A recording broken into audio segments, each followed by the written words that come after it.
In Dark Souls, the world began shrouded in darkness and fog. It was a world of gray crags, arch trees, and everlasting dragons. At some point, inexplicably, there was fire. Then they came. The game does not tell us who they were, but these individuals found souls of lords within the flame. The greatest of these was Gwyn, the Lord of Sunlight. With the coming of fire and the rise of the gods, the Age of Fire began. But fire eventually fades. Gwyn, fearing the dark more than anything, sacrificed his being as a sort of kindling for the flame to prolong the Age of Fire. As the main character of the game, you are the chosen undead whose job it is to fight through all of the game's areas, making your way to the kiln of the first flame, where you will decide if you will sacrifice yourself to once again prolong the Age of Fire, or walk away and let darkness descend upon the world once again. Hello, everyone, and today I want to talk about Dark Souls, life, and depression. Whether Miyazaki meant it to or not, Dark Souls seems to function very well as an allegory for life itself and for the struggles we often have to deal with. Other YouTubers have probably talked about this in a much better way than I will, but I still want to give this a shot. Life can often be difficult, especially for those of us who deal with depression. I have never been diagnosed, but I'm pretty sure I suffer from it. I know how it feels to not want to do anything at all. I know what it's like to be bored out of your mind, but none of your usual hobbies seem appealing. I've had days where seemingly the most difficult thing in the world was simply to get out of bed.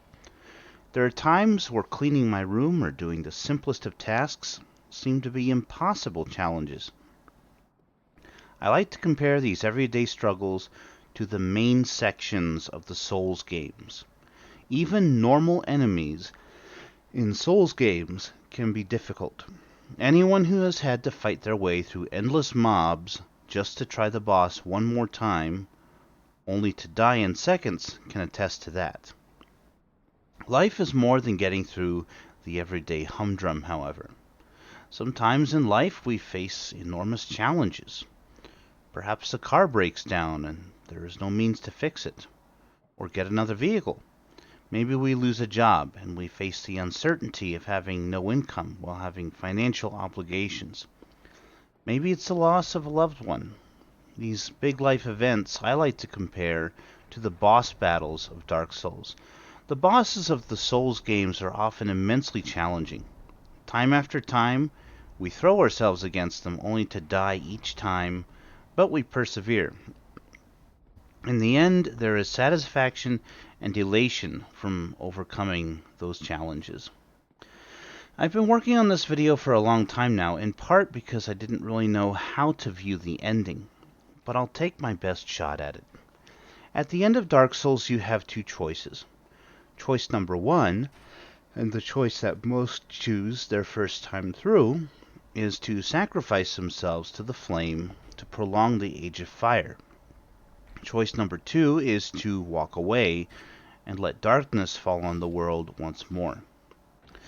I'm not certain, but I think sacrificing oneself to the flame could be considered committing suicide. Yes, you die, but you are free of the burden of all of life's struggles. If you choose to walk away, darkness falls. This choice could be viewed as choosing to live on, no matter the darkness in one's life. Excuse me. It's a choice to not give up, to keep going in spite of it all, in hopes that someday you might find happiness and fulfillment. Dark Souls is bleak, dark, unforgiving, and terrifying.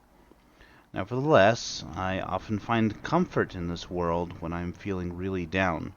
Perhaps the comfort comes from facing difficulty in a virtual world and having the persistence to overcome it and continue onward. Well, that's everything. I hope you've enjoyed this video, and I'll see you next time.